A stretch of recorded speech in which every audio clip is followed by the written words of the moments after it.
Hello Divination and welcome. In today's video, I'm going to show you how to design a dynamic author box for your blog post template with Divi. This is the final result we're aiming to achieve. So without wasting a lot of time, let's dive in and let's get started.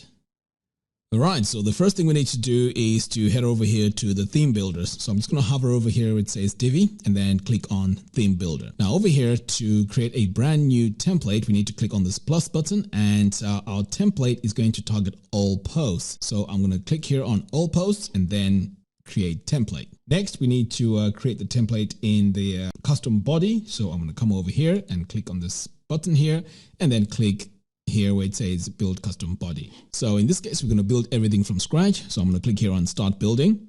And then I'm just going to close this for now because we need to go into our section settings and add a background. So I'm going to come over here to background, click on this plus button, and I'm going to paste my background color in here.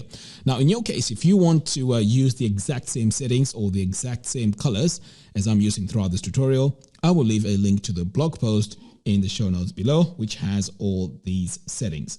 All right, so now that I've added this, the next step here is to click on this third tab because we need to add an image. So I'm going to click here on this plus button. Now, I already have this image here on my media library. In your case, you need to go to the blog post and download this image. But of course, you can use any image you want.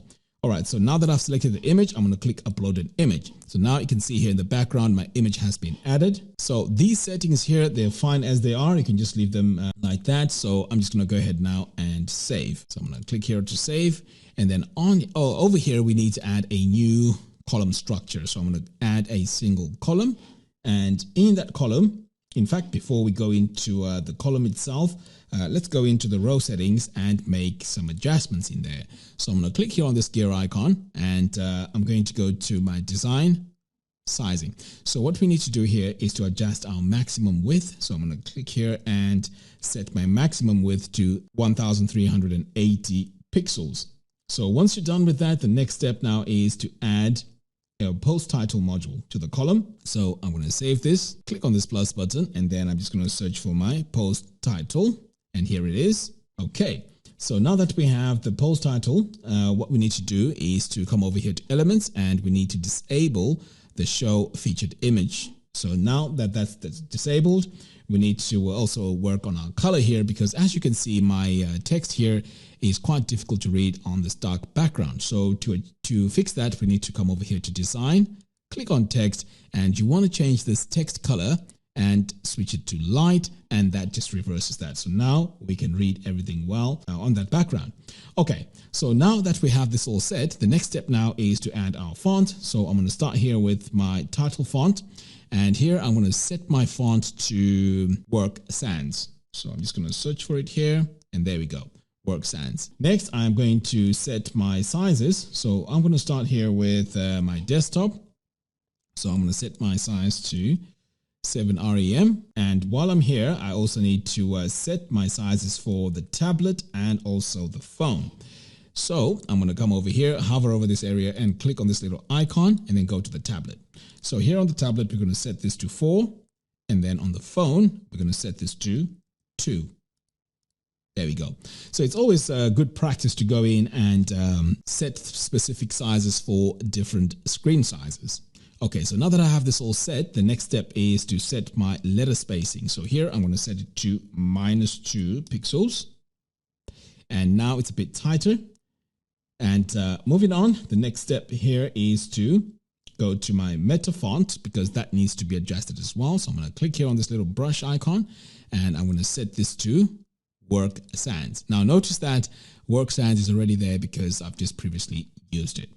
Okay, so my meta text size is going to be, let's set this to 1 rem. So I'm going to set it here. So pretty much this is looking great. I'm going to save this. And then the next step is to add a new section. So I'm going to click on this plus button, click on regular. So on this section here, I'm going to go into my section settings first, and we are going to work on our padding. So I'm going to click here on design, spacing, and for my padding top, I'm going to set this to 0 pixels because the reason why we're doing this is because we don't want any, like space on the top. So now that we've added this, the next step now is to save, and then I'm going to come over here, click this plus button, and we're going to add our column structure. So I'm going to go with this column structure right here. So I'm going to go ahead and select it. So now that I've selected that, we need to go into the row settings and make some further adjustments. So I'm going to close that, click on this gear icon to go into my row settings. So I need to come over here to design sizing. Now over here, I need to activate use custom gutter width. So I'm going to say yes to that, and I'm going to set this to 1. Now the gutter width is the space between the columns. So I've just removed all the spaces between the column. I know right now we can't see it, and that is because I haven't added any content in these columns yet. Next, we're going to equalize the column heights. So I'm going to come over here and just switch this to on, and then over here on my maximum width, I'm going to set this to 1380. Now notice that this is the same as what I set it here on the top. All right, so with all that all set now, I'm going to remove all the default padding as well. So I'm going to go into my spacing, and I'm going to add 0 to padding. Right, so the next step now is to go into the actual columns. So I'm going to go into the settings of column 1, click on design, spacing. So here I'm going to add a padding of 200 both to the top and the bottom. And then for the left and the right, I'm going to set this to 100 pixels and then activate this change so that the same value is added to both sides. Now, while we're here, it's always a good idea to go in and work on the tablet as well. So right now this is set to 200 for our tablet. Ideally, we want this set to 50 and top and bottom. And then we also want 50 left and right. So let's go ahead and do that. And then for the phone, it's going to be 20. So you can see here that this chain is doing a very good job because it's just applying the same value to all the sides. Okay, so now that we've added all this, the next step now is to head over to our box shadow. So I'm going to come over here, and the style we're going to go with is the very first one. So I'm going to select that, and then we need to adjust the blur strength. So over here, we're going to set this to 60. And then we also need to work on our color for our shadow. So to do that, I'm just going to scroll down here a little bit, click on the eyedropper tool. And now I'm going to paste my value between these brackets like that. And as I mentioned before, if you want to use the exact same values as I'm using throughout this tutorial, I will leave a link to the post in the show notes below. All right, so pretty much I'm done here. I'm going to save. I'm going to save this one more time. And then now it's time to add our content. So I'm going to click here on this plus button, and the content we need to add here is the post content. So I'm going to go ahead and search for it. And here it is, post content. Great. So now that we have this, I'm going to go and work on the text. So I'm going to click here on this gear icon and click on design text. And I'm going to change my text here to work sans. Now, the reason why I'm doing this as well is to just make sure that our design is consistent, because I've been using work sans throughout the design of this page. So if you go on to the text font, it just changes everything here, which is really quick. Okay, so now that we've set all that, the next thing we need to do is to set our text sizes. So I'm going to come over here and set this to 1 rem. So that's going to be our text size. And let's go to our text line height. And here we're going to set this to 2.3. So now let's start working on the heading text. So we're going to go straight to heading 2 here. And we're going to set our size to 1.6 and the line height to 1.3. Right, so to complete the module settings, we need to add a CSS ID. So I'm going to come over here to Advanced, CSS ID and Classes. And for our CSS ID, I'm going to set this ID called blog post content. So with this set, the next step here is to just save this. And I'm also going to add a code module to this column 1. So I'm going to click here on this plus button, search for my code module, select it, and I'm going to paste this code in here. So this code here is very, very important. And instead of typing this, as you're seeing it here, the easiest way is to just go to the blog post, which I'll link to in the show notes below. And then you can just copy and paste it as I've just done here. Okay, so in fact, before I continue, I'd just like to remind you that this CSS code has just gone in and styled everything here. So you can see the style has been applied here, and we have these bullets, and we have all the styling done. Okay, so moving on now, we're going to add a person module to column 2. So I'm going to save this, and then I'm going to come over here to column 2, click on the plus button, and I'm going to search for the person module. Select that. Right, so the name is going to be the post author. So I'm going to use dynamic links here. So I'm going to click here on dynamic content, and let's go with the post author. So I'm going to go ahead and select that. I'm just going to save. Over here on position, I'm going to set this to author. So I'm going to click here on dynamic links again. So I'm going to set post author. I'm going to save that. Now over here on the body, instead of having dummy text in here, I'm going to go in and choose the author bio. So I'm going to come over here and set it like that. Now over here on the image, we can also delete this and click on this button here. And the image we need here is the author profile picture. So I'm going to go ahead and select that. But of course, you need to have the profile picture first for this to show. So you need to have it set beforehand. Now, with that all set, I'm going to come over here to background. And what we're going to do here is we're going to add a hover on the background color here to white. So I'm going to go ahead and click here on this arrow that's pointing up, click on hover, and then add my color in here. So I just want this to hover to white on hover. Now let's move on to the modules design page, because here we need to work on the text. So I'm going to come over here to title text, and then I'm just going to change this to from default to work sans. And for the title text size, I'm going to set this to 1.1 rem. Now let's go to the body text as well. Now the quickest way of doing this is just by hovering over the body text here and clicking on this brush icon. It takes you directly there. So let's go ahead and change this to work sans as well. And I'm also going to set my body text size. So here, instead of 14, I'm going to set this to 0.9. And then for the body line height, I'm going to set this to 2. There we go. Next, we're going to come over here to the position. And again, we're going to change this to work sans, and we're also going to set our size to 0.9. Now let's modify the height in the sizing settings. So I'm going to come over here to sizing, and over here we need to set our height to 160. So make sure you're on the height, set this to 160. And while we're here, let's go in and set our sizes for the other devices, and make sure it's set to auto for the phone and the tablet. So the 160 is only for the desktop. Now, while we're here, let's move on and let's work on the hover state. So I'm going to click here on this arrow pointing up, click on hover, and on hover, you're going to leave this at auto. Now, as we look at this design here, we can see everything is way too close to the edges. So let's fix that by going into spacing, and then we're going to add some padding around all this. So I'm going to click here on this chain because we need the same value both to the top and bottom, left and right. Now let's also add a border to this. So I'm going to come over here to border, and the border we need to add is going to be on the left side. Now for this border to show, we need to add the size of the border and also the color.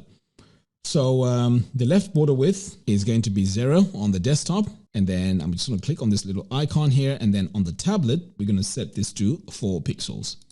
So let's go ahead and add 4 over here. And let's do the same for the phone as well. So it's only on the phone and the tablet where it's going to show. And we also need to add a color to this. So I'm going to click here on this eyedropper tool and add our color like that. So you can see here the border is showing on the tablet and also on the phone. Now, while we're here, we can also go further and adjust our filters. So if I come over here to filters, you can set your opacity here to, let's say, 41%, but making sure that on the desktop it's 41 and on the rest of the other devices it's set to 100. So over here, I'm just going to set this to 100. So as you can see, there's a lot of settings you can go in and do here, but it's up to you how you want to really customize this. So I think this is looking great now, but of course, if this is not your style, you can increase the opacity here and make it much, much more visible. And now that we've set it that way, we can also go in and set our hover settings. So let's say I want this to really go to 100% on hover. I can just set it up like that. And now this is looking much, much better. Okay, so that's before, that's after. Okay, so now that we have the hover filters all set, we need to now go in and set our main CSS, because remember, we added a CSS class in the beginning. So now we need to go in and add our CSS. So I'm going to save this. All right, so the next step now is to add our CSS code. So I'm going to come over here to the Advanced tab, Custom CSS, and I'm going to add this to the main element. Okay, next we're going to also add the CSS code to align left on the main image. So I'm going to scroll down here, member image, and we're going to align this to the left. Okay, so with this all set, the next step is to save this, and then we're going to come all the way down here to the bottom of the page and add a new section. So I'm going to click here on regular. It's going to be a single column, and I'm just going to close this for now. And then we're going to go into our row settings. So I'm going to click here on this gear icon, go into design, sizing, activate use custom gutter width, and I'm going to set my gutter width here to 1, and then I'm going to equalize column heights, and I'm also going to set my maximum width as I did before, and this is going to be set to 1380. Now let's add a comments module here. So I'm going to save this and click on this plus button and search for my comments module. There we go. So I'm going to select that. Now let's go into the design here and click on fields. So here on the fields background color, we're going to set this to white. And while I'm here on the fields, I'm going to set my fields padding and set this to 20 pixels. And we also need to do the same to the bottom. Or you can just activate the chain to make things easier. So anyway, this is what we're working on, the comments section. And then we also need to go in and set our sizes for our fields font. So I'm going to come over here and set my fonts to work sans, and notice that I'm using the same font here just to have consistency. Okay, so now that I've set my fonts there, I'm going to also need to set my fields text size. So for my fields text size, I'm going to set this to 1 rem. Right, so the next step here is to head over and start customizing our text. So I'm going to come over here to my comments count text and just change this to work sans. So as I mentioned before, it's always a good idea to go in and set, your sizes and also the fonts just to make sure everything is consistent. All right, so with that, I'm going to scroll down here and set my size as well. So this is going to be 1.2. So as you can see, I've reduced the size here because we don't want it to overpower that section. All right, so with that all set, I'm also going to go into the meta text settings. So I'm going to come over here, go to my meta text, and we're also going to change the font to work sans. And the size here is going to be 1 rem. We're also going to come over here to the comments, and here on the comments we are also going to set our size, and our size here is going to be 1 rem, and our line height is going to be 2.3. So we're almost done here. We need to go now to the button settings. So let's scroll down here until we find the button. So here it is. Now to design this button, we need to activate use custom styles for button. And then let's start with the button size. So here on the button text size, I'm going to set this to 1 rem. And now you can see it's slightly smaller, and the button text color is going to be white. So I'm just going to come over here and use my recent colors, select white, and then we're going to add a background color to make this stand out. So there we go. So now you can see that this is nice and it's looking much better. So the button border width needs to be set to 0 and the radius 0 as well. So let's do that. So button border width, set this to 0, radius 0 as well. So now we have a perfect rectangle. Now let's move on and also adjust our button font to make it consistent. And here we're going to use the work sans as well. So pretty much this is what we need to do. And notice that in the background, we can't really see what is happening here. And that is because we can go in and adjust our main background color. So let's save this and see what we can do here. Okay, so now I'm going to go into my section settings, click on background, and over here, this is where you can now add your colors, and you can see everything really showing there in the background. But of course, you don't want something as crazy as that. So I'm just going to add a very light gray here just to make sure everything really stands out in the background. All right, so pretty much this is our final design. I'm going to save that and save this one more time. And then what we're going to do is we're going to take a look at the final result. So now I'm going to close this and let's take a look at a post on our site. So I'm going to come over here to all posts. In fact, before I do that, let me make sure I save, because all the changes won't happen. All right, so I'm going to go to all posts and I'm just going to go with any post here. So I'm going to view this in a new tab. So this template now should have applied the whole design to this. So now you can see we have the post title here, and scroll down, you can see all the comments area, and now this has worked. And when I hover over here, you can see that my hover is working as well. So there you have it. Thank you all for watching. If you like this video, please give me a thumbs up and do follow us on our social media platforms. By doing so, you'll be notified every time we release new tutorials. Until next time, thanks for watching, and I'll see you in the next video.